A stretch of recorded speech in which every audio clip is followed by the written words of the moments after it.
not just bringing food on the table, but you're also savoring the journey. Walang masama kung hindi natin susubukan, di ba? So mga ka-online seller natin na nagsisimula pa lang dyan sa pag-online seller at talaga namang umpisa pa lang is sumusuko na kaagad tayo.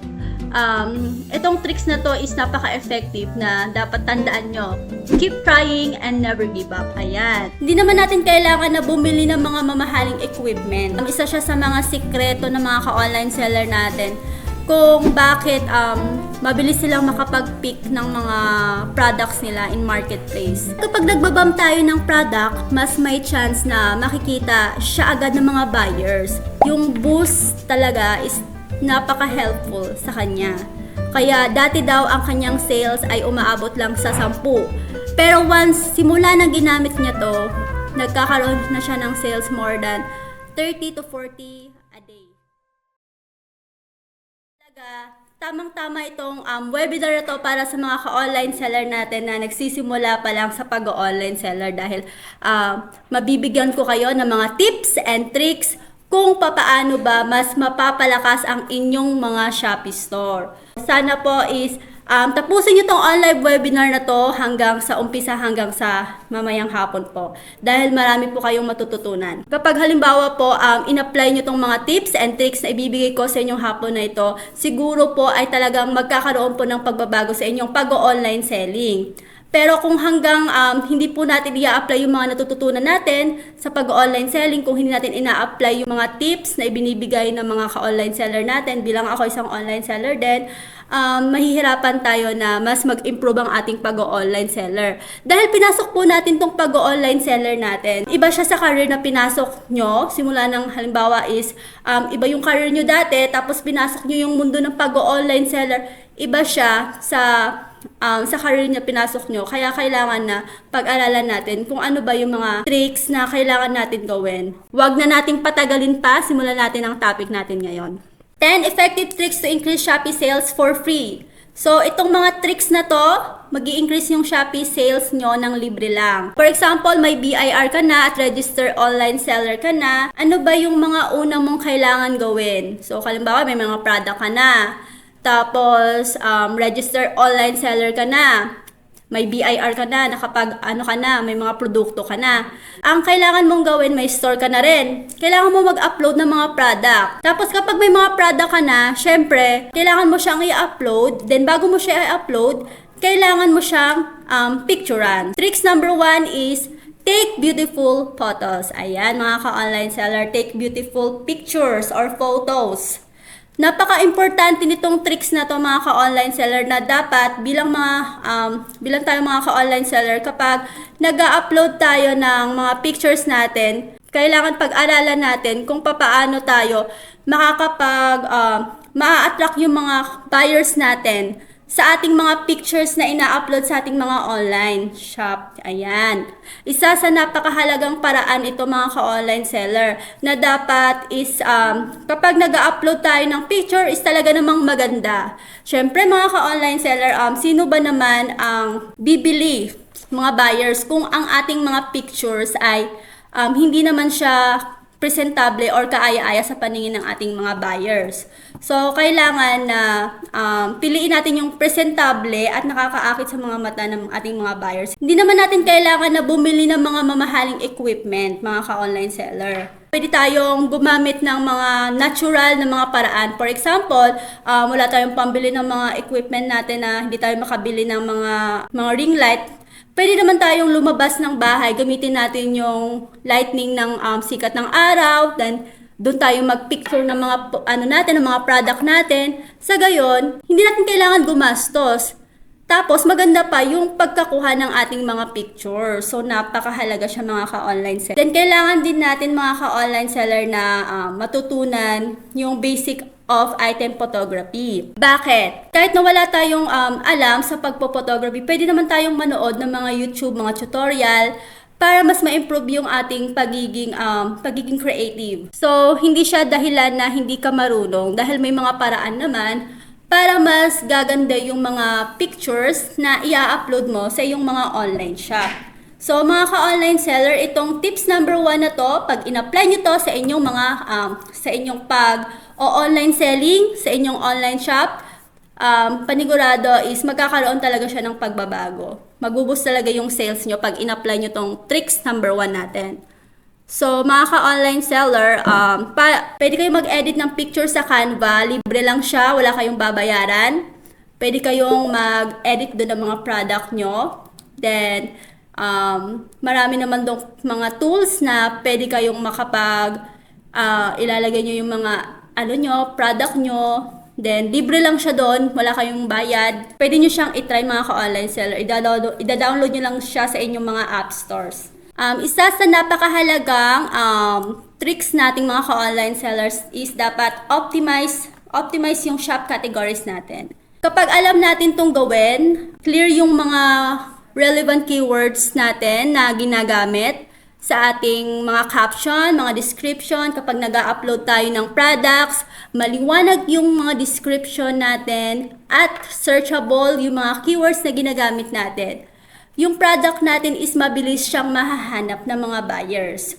For example, nagbenta ka ng, mag-upload ka ng product. Halimbawa, mag-upload ka ng mga dress, ng mga tops, ng mga pants. So, parang boring na siya kasi lagi na siyang ginagamit ng mga ibang online seller. So, pag sinearch siya ng mga buyers, halimbawa, nag-search sila ng dress. Tapos, maraming lalabas doon. So, kailangan maging unique ka online seller. Maging unique yung mga, yung mga categories mo. So, kailangan yung mga categories na ginagamit mo is catchy siya sa mga buyers. Attractive yung mga ginagamit mong mga categories. For example, pwede mong gamitin yung mga catchy names to attract buyers like new arrivals. So, di ba pag makikita mo, ako bilang isang buyer, kunwari buyer ako, tapos may nakikita akong mga new arrival. Talagang napapa-add to cart ako mga ka-online seller. Kasi nakita ko new arrival bago sa paningin ko eh. So, mapapa-add to cart talaga ako kasi nakikita ko yung mga item, new arrival yon. Syempre, sasabay tayo sa uso.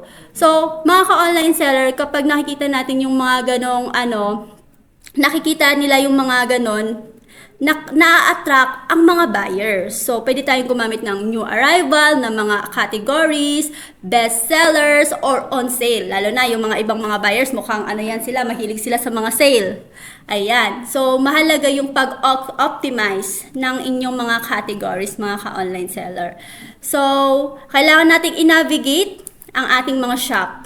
Para mas lalong dumami yung sales natin, kailangan nating sundin tong pag-optimize ng ating mga shop categories.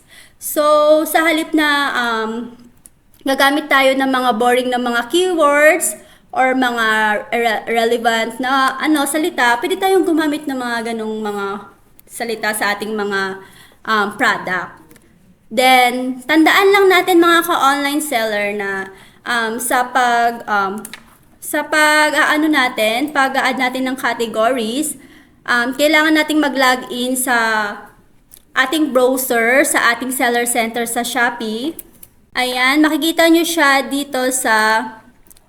yung mga sample dito. What is the product category? Kung wala kayong idea kung paano gagamitin yung product category guide, makikita nyo siya dito sa Seller Hub ng Shopee. Search nyo lang Shopee Seller Hub. Then, search nyo lang is paano gagamitin yung product category guide. So, i-guide na kayo dito kung paano siya gagamitin.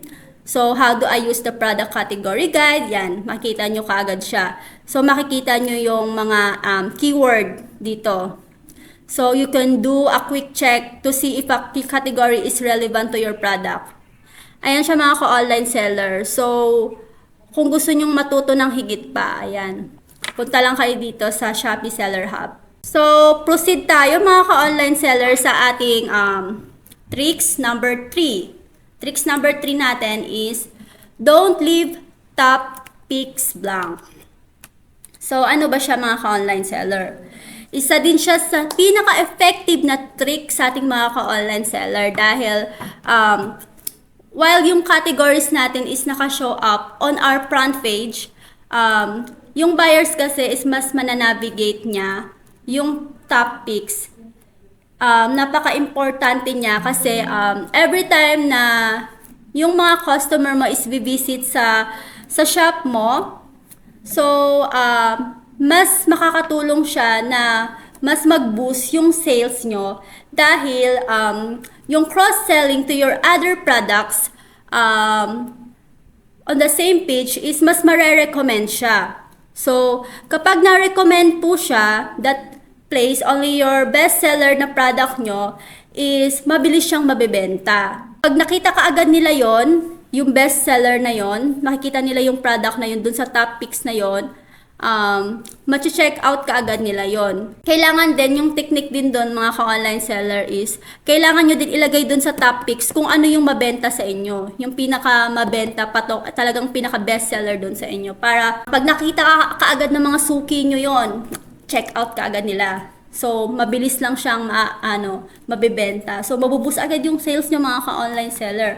Kailangan nyo lang pumunta sa marketing center para ma-set up yung Pix collection nyo. Pwede nyo lang, ang i-create doon is 10 collection, then pwede kayong mag-add ng 4 to 8 products doon sa top picks. Pag hindi nyo alam tong top picks, mga ka-online seller, ayan, pwede rin kayong pumunta dito sa Seller Shopee Hub. Ayan, sa Shopee Hub, ayan. Makikita nyo siya dito sa what is top picks. So, makikita nyo siya dito kung paano maglagay. May mga guide dito si Shopee kung paano siya makikita. Yan, dito makikita nyo siya. Then, pwede kayong pumili ng mga picks collection, 48 products gaya ng sinabi ko.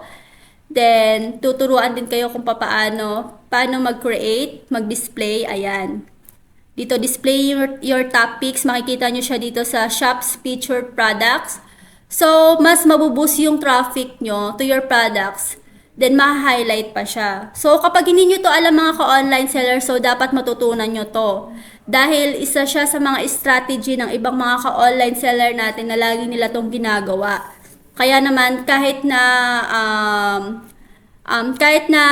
matumal, is kapag ginawa nila to, is may chance pa rin talaga na mas maboost yung mga sales nila. Makikita nyo rin siya dito sa, pag may Shopee account kayo, ayan, dito sa,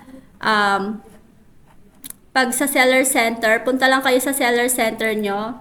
Then, punta lang kayo dito sa decoration. Ayan, makikita nyo yung, din dito.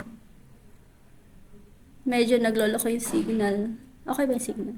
Ayan, top picks. Pwede kayong mag-click ng decoration din dito sa top picks.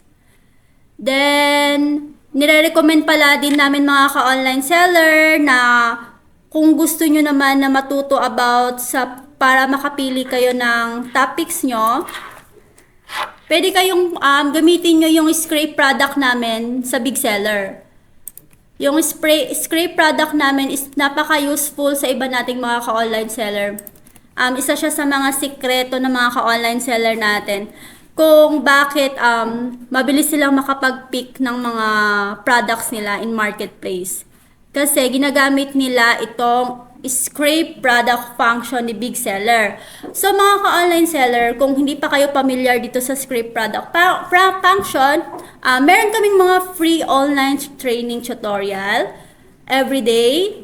9 a.m. to 6 p.m. nagkakanda kami. I-contact nyo lang ang aming mga social media account sa aming Big Seller page or sa aming, pwede rin dito sa TikTok kung gusto nyo magpa-schedule, ibigay nyo lang yung mga details nyo para ma-schedule namin kayo sa aming mga free online tutorial training. Dadako na tayo sa ating tricks number 4. Ayan. Yung tricks number 4 natin is take advantage of the bump now button. So, medyo familiar na siguro ang ating mga ka-online seller dito. Kasi, ito isa sa pinakasikat na tricks na ginagawa ng mga ka-online seller natin. Kasi sa Shopee, may tinatawag na boost now or bump. So, itong function na to is sa Shopee ay talagang nakakatulong sa ating mga ka-online seller natin.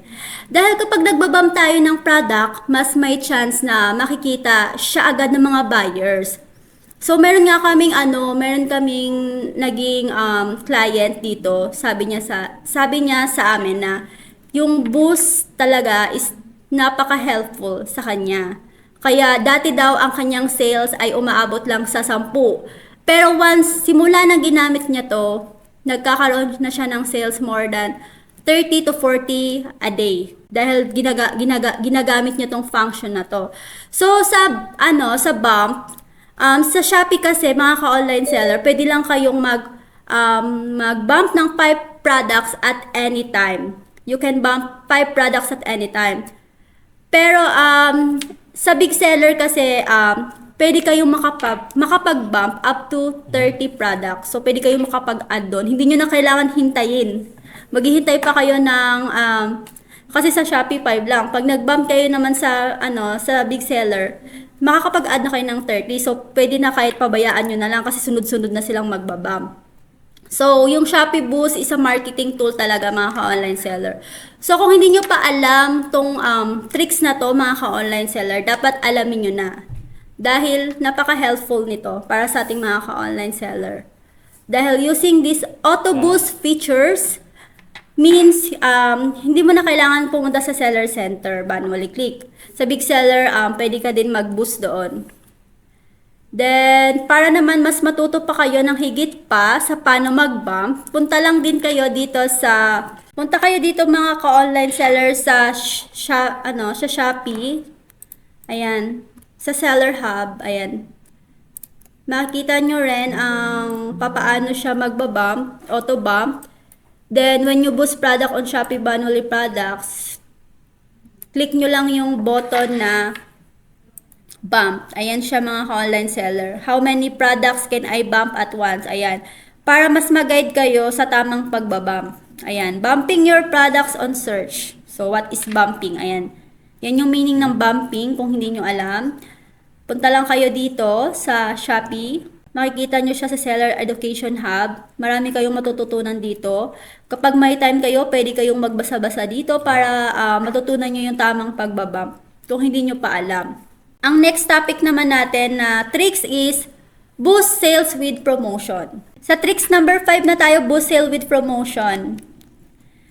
Ayan. Boost sales with promotion, napakahalaga siya sa ating mga ka-online seller. Bakit? Dahil isa siyang paraan sa Shopee para mas mag-boost yung ating mga sales. Yan. Dahil yung mga voucher, promotion, at yung mga deals, ayan, nakakatulong talaga siya sa ating mga ka-online seller para mas mag-boost ang kanilang mga sales. Tulad ng mga halimbawa yung shipping fee, promotion, seller coins, ayan, talagang effective siya para mag-speed yung ating mga purchase decision. Para yung mga buyers is mag-check out agad sa ating mga product. So, it is also nice trick to encourage our buyers na para mas bumili sila sa ating mga produkto, mga ka-online seller. So, kailangan natin na gamitin tong boost sales with promotion. Kung hindi nyo pa alam paano siya gawin, kailangan na matutunan nyo siyang pag-aralan dahil mas mabilis na mabibenta yung mga produkto nyo kapag gumagamit kayo ng mga vouchers and discount promotion. Yung promotion kasi is napaka-powerful siya mga ka-online sellers. Yung sales natin para maka-attract tayo sa mga buyers natin na bumili sa ating store. Then, ayun mga ka-online seller, dapat matutunan natin siya. Makikita natin siya sa marketing center. Then, pwede tayong mag-set up doon ng mga promotion sa marketing center doon sa Shopee. Nominate your items during campaign. Ayan. Nominate your items during campaign. Kasi mga ka-online seller, si Shopee is nag-hold siya ng some campaigns to boost sales such as holiday or year-end campaign. So, itong mga campaign na to, tinutulungan ng mga campaign ang iyong mga product na makakuha ng maraming exposure. Then, yung Shopee is talagang nagbibigay siya ng mga campaign para palakihin yung ating mga benta, mga ka-online seller. Gaya ng holiday or year-end, mga campaign. Kaya yung mga iba't ibang promotional na ginagawa ni Shopee ay talaga namang nakakatulong para mas yung mga produkto natin, mas maging mas mabenta. So sa pagkakataong ito, mas kailangan nating pumili ng mga products na isasali natin dito sa mga campaign na to para mas mag-boost yung mga sales nila. So, which present great opportunities to boost our exposures and sales. Kapag halimbawa mga ka-online seller is gumagawa kayo ng mga campaign na ganito, inire-recommend ko pala na paano gawin. Hi Harrison, ayan, mamaya po sasagutin po natin yung mga question nyo. Welcome po sa lahat ng mga nandito ngayon, sa mga ka-online seller natin na nakikinig. Ayan, welcome po sa inyo. Then, inire-recommend ko pala sa inyo mga ka-online seller, kapag halimbawa is nagno-nominate kayo ng campaign during sa mga ganitong event, kailangan na gumamit kayo ng inventory function. Napaka-effective ng inventory function para hindi kayo ma-overselling po mga ka-online seller. Kasi yung inventory function sa big seller is tinutulungan kayo para kapag halimbawa is yung mga product nyo is successfully participate, halimbawa yung Shopee, Lazada, and TikTok, sumali sila sa mga promotion. Yung reserve inventory kasi, nagre-reserve sila ng, ayan, makikita nyo siya dito sa inventory, then reserve inventory. So, makakatulong siya para yung mga, during promotion and period, yung stock nyong nagamit doon is may matitira pa rin.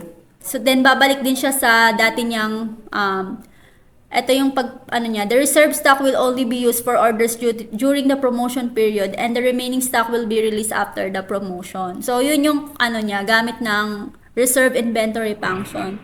So nakakatulong talaga siya. Recommend FB post marketing. Ayan, welcome po sa mga pumapasok ngayon. Salamat po mga ka-online seller.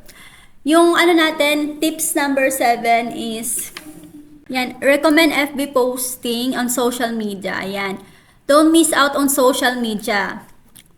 Dahil kapag nagpo-post tayo sa mga social media natin, kasi bilang isang online seller, ang pinaka talagang magandang market ngayon sa pag-a-add ng mga products, pag-a-upload ng mga products is gumagamit tayo ng mga social media gaya ng Facebook, Instagram, then YouTube. Kasi ginagamit yun ng mga ka-online seller natin sa pag-post ng mga product nila. Yan. Sa kasalukuyan kasi ang mga pinakamahusay na mga platform ng social media sa e-commerce ay ang Facebook. Sa Instagram kasi, napakaganda pag doon kayo naglalagay din. Kasi ang Instagram nakatuon siya sa photography. So, kapag nagpo-post kayo ng mga product nyo sa Instagram, mas may chance talaga din na ma-attract yung mga buyers nyo. Then, sa Facebook naman, mayroong tinatawag na marketplace. Di ba kapag halimbawa mga ka-online seller is naghahanap ang mga buyers natin ng mga items, minsan pumupunta sila dun sa marketplace. So, gamitin nyo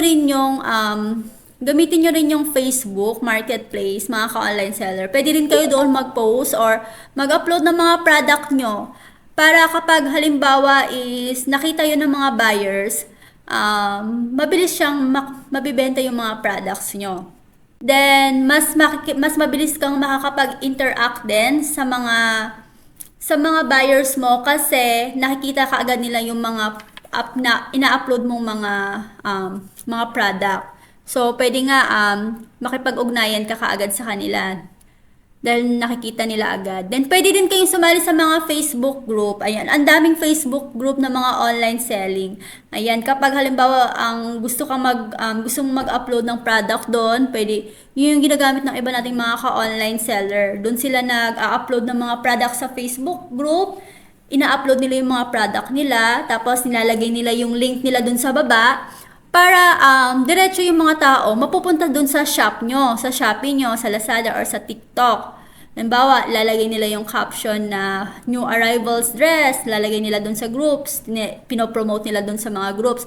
Then pagka may link silang nilalagay kung saan direct na silang mapupunta doon sa inyong mga shop. So, mas may chance talaga na mabubus yung mga sales yung mga ka-online seller. So, kapag hindi nyo pa alam paano ito ginagawa, mga ka-online seller, dapat pag-aralan nyo na kasi napaka-importante nitong pag-upload sa iba't ibang platform. Hindi lang kayo nakafocus sa pag-upload sa mga Shopee nyo, sa Lazada nyo, sa TikTok. Pwede rin kayong gamitin nyo rin yung ibang platform tulad ng Facebook, Instagram, then pwede nyo rin gamitin ang YouTube sa pag-promote ng inyong mga product. YouTube din ginagamit din siya ng iba nating mga ka-online seller yung YouTube. Nagpo-promote sila ng mga product nila sa YouTube. Ayan, ng mga ads. Minsan nga yung iba nagbabayad pa ng ads. So, ang karaniwan ginagawa ng iba is talaga yung sa Facebook groups. Ayan. So, nire-recommend pala namin sa inyo mga ka-online seller. Sa big seller naman, may tinatawag kaming Facebook post sales. So, nakakatulong talaga din siya para pag kinonect mo kasi yung store mo sa big seller, sa Facebook post sales, mga ka-online seller, pag kinonect mo siya, so, kung gusto nyo matuto about doon, kasi kapag kinlik kaagad nila yung keyword doon, makikita kaagad nila yung kung sino yung umorder. So, madadirect agad kang makokontak. Makokontak mo kaagad yung mga buyer mo. Once nilagay mo yung keyword doon, tas minay nila yon. Tapos, doon sa keyword na yon, kung anong nilagay mo, ma-order confirm na kaagad nila yon. So, sa big seller, meron kaming ganun na marketing. So, kung gusto nyong mas matuto ng higit pa dito, is pwede kayong magpaano ng tutorial. Meron kaming mga free online training para turuan kayo papaano yung features na to sa big seller. So, i-message nyo lang ang aming Big Seller PH. Ayan, meron kaming Facebook, Big Seller PH. I-message nyo lang ang aming Facebook page, Big Seller PH, para magpa-schedule ng mga online training, offline training. Ayan. Then, proceed na tayo sa tips number 8 natin. Ayan, welcome po sa ating mga ka-online seller. Ayan, number 8 natin. Yung tricks ko naman para sa inyo mga ka-online seller sa nagtitinda sa Shopee is i-maintain natin ang ating ratings. Ayan. Maintain a high CRR. Ano ba yung CRR? Check response rate. Ayan. Kasi kapag yung mga buyer is halimbawa, online sell, nagtitinda ka ng mga product mo, pero hindi mo naman kayang sagutin yung mga buyers mo sa mga katanungan nila. So, mawawala yung interest nila. Kasi yung mga mamimili, kung may tanong ka, dapat gusto nila kaagad na sasagot yung mga tanong nila. So, napakahalaga kaagad na naaasikaso natin yung mga bumibili sa ating mga product. Yung mga customer natin is nabibigyan natin sila ng agarang atensyon, agarang sagot sa mga tanong nila. Kung halimbawa, nagtanong sila, may size bang ganito, ganyan. So, kailangan na nasasagot kaagad natin sila. So, wag nating papabayaan yung ating CRR. Kasi napakahalaga siya. Napakahalaga niya mga ka-online seller. So, ipinapakita rin ni Shopee yung porsyento ng performance ng chat. So, mga ka-online seller, kapag hindi natin na-maintain yung CRR natin, so, bababa yung ratings natin. So, mga ka-online seller, kapag hindi natin na-maintain yung CRR natin, so, bababa yung ratings natin. Ayan, nandun na tayo sa topic natin na maintain na high CRR. Then, kailangan natin laging i-check yung response rate natin. Ulitin ko mga ka-online sellers na yung buyers is mas gusto nilang mag-purchase kapag nabibigyan sila ng agarang sagot sa kanilang mga... Doon na tayo kay maintain na high CRR, ang ating pang-8 na tricks and tips. Yan. Buyers are more likely purchase if there's a human ready to give prompt answer to their question. So, sa Shopee kasi, may tinatawag na chat performance percentage doon. So, kailangan pag-aralan natin na pangalagaan natin yung ating performance is maganda. So, yung Shopee algorithm kasi is kailangan na nakikita ni Shopee na talagang sumasagot ka sa mga question ng mga buyers mo. Kapag mababa naman yung chat rates mo, napaka-seryosong problema to para sa ating mga ka-online seller. Kasi walang bibili sa mga product mo kapag ganun. Sinong bibili sa'yo kapag halimbawa is hindi ka naman approachable sa mga buyers mo? Kasi, kaya kailangan na kapag may mga buyers na bumibili sa atin, kailangan mabigyan kaagad natin ng response. Ayan, mga ka-online seller. Then, yung pinaka pala is, kailangan nating maging last response sa mga ka-online seller natin. Dapat, mga ka-online seller, dapat tayo yung pinaka-last na nagme-message sa mga buyers natin. Hindi pwedeng sila. Yun. Tandaan natin na dapat tayo yung huli. Sa big seller naman kasi, meron kaming tinatawag na Duke. Ayan, sa Duke. Yung Duke namin is napaka-laking tulong para sa ating mga ka-online seller. Ayan mga ka-online seller, ang aming Duke is napaka-effective siya. Dahil isa siyang AI. Ayan. Tinutulungan niya kaya niyang i-manage. Isa siyang customer service management system. Minamanage niya lahat ng mga stores nyo, kahit ilang stores pa yan. Itong Duke is napaka-useful para sa multiple platforms. So, pwede nyo siyang i-download. Free lang naman siyang i-download. Pwede nyo siyang i-download. Sir, Then, pwede nyo rin siyang, kung gusto nyo matuto rin ng higit pa, pwede rin nyo kaming i-message sa mga big seller page, PH, ayan sa aming mga social media account, para matuto pa kayo ng higit pa. Kaya niyang i-manage yung 200 stores nyo kahit isang tao lang. Ayan, kukonek lang kayo sa Shopee nyo. Iisa na lang, hindi na kayo pupunta sa Shopee nyo, pupunta sa Lazada nyo, pupunta sa TikTok nyo, sa Tokopedia nyo. Sa iisang lang, andyan na siya. Kaya niya nang i-manage lahat. So, kahit isang cellphone na lang yung dala-dala mo, pwede. Dahil, hindi ka na mag-open pa sa iba't ibang platform mo. Di ba ang ganda? Ang bilis lang, hindi na matrabaho, nakakasave pa siya ng labor cost. So, nakakasave siya ng labor cost, nakakatulong sa pag-manage mo ng mabilis. Then, may iwasan mo na yung mga ganitong problema, low efficiency in multi-store management, mga delayed responses due to high volume of message, multi-language translator, then unable to provide 24/7. So, dito sa Duke, matutulungan ka sa mga problema mong to. So, kapag ginamit nyo to, mapapadali ang inyong buhay sa pagiging online sellers. So, next naman tayo. Sa tricks number 9 na natin, dadako na tayo sa tricks number 9 natin. Ayan, thank you sa mga nagpa-follow sa amin. Ayan, thank you so much.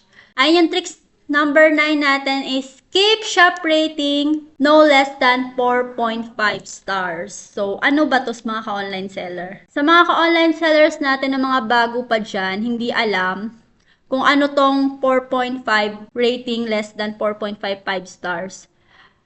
Kasi si Shopee is nag-hold siya ng some campaign, ayan, nag-aano siya mga ka-online sellers. So, kailangan mapangalagaan natin as an online sellers yung ating mga rating.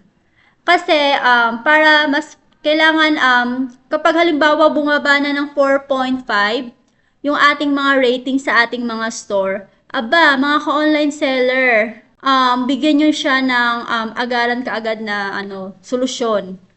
Seryosong atensyon kasi pag mababa yung tugon o chat nyo, yung kalidad ng mga produkto nyo, halimbawa dahil sa kalidad ng produkto nyo, kaya yung mga buyers is binigyan kayo ng mababang stars, 1 stars, kasi pangit yung mga product nyo. Aba mga ka-online seller, dapat mag-isip-isip na kayo. Dahil dun sa mababang kalidad ng produkto nyo, na kinukuha nyo sa mga suppliers nyo, is dapat nagkukos siya ng mababang ratings sa inyong mga product.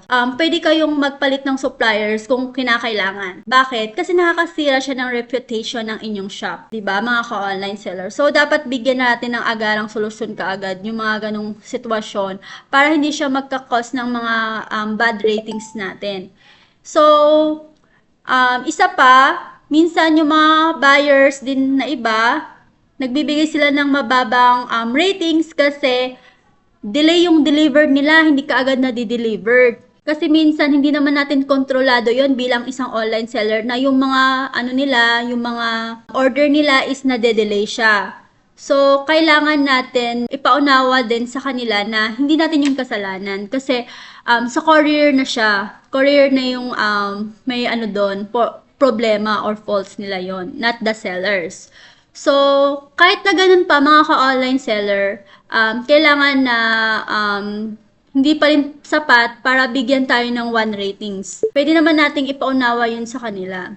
Pwede nating kontakin yung courier kung anong-ano, ipapollow up natin yon para ipapollow up lagi natin yung order kung asan na ba, kung na-deliver na ba sa mga buyers natin, para alam natin kung anong nangyayari. As an online seller, ginawa natin yung ano natin, di ba? So, napakahalaga siya mga ka-online seller. Makakonsensya naman sila, di ba? Nakakakonsensya yun. Kung halimbawa magbibigay sa mas maganda pang hindi na lang sila magbigay ng ratings. Proceed na tayo sa last tricks na ibibigay ko sa inyo mga ka-online seller. Itong tricks na to is pinaka-last na tricks natin is keep trying. Ayan. Keep trying as an online entrepreneur. Walang masama kung hindi natin susubukan, di ba? So, yung mga tricks na ibinigay ko sa inyo mula 1, 2, 3, 4 hanggang 9, kayo pa rin ang magdidesisyon kung gagawin nyo siya o hindi dahil kayo pa rin yung magdadala nun. So, kapag sinunod nyo naman yung mga tricks na yun, mga ka-online seller, nasa inyo pa rin yun kung paano nyo siya i-adapt sa inyong sarili. So, wala namang masama kung hindi natin susubukan dahil lahat ng mga ka-online seller natin na yumaman, naging successful, is hindi naman sila dumaan sa pinakamataas kaagad na tuktok. Nagsimula sila sa pinakamababa. So, mga ka-online seller natin na nagsisimula pa lang dyan sa pag-online seller at talaga namang umpisa pa lang is sumusuko na kaagad tayo. Itong tricks na to is napaka-effective na dapat tandaan nyo. Keep trying and never give up. Ayan. Kasi, may kasabihan nga tayo na you're not just bringing food on the table, but you're also savoring the journey. So, after all, ikaw pa rin yung magdadala ng iyong career or ng iyong business. So, sana mga ka-online seller is may natutunan kayo sa ating topic ngayong hapong ito. At sana is i-adapt nyo yung mga ito bilang isang online seller sa mga online seller na nagsisimula pa lang. At maraming salamat sa mga nakinig sa hapong ito.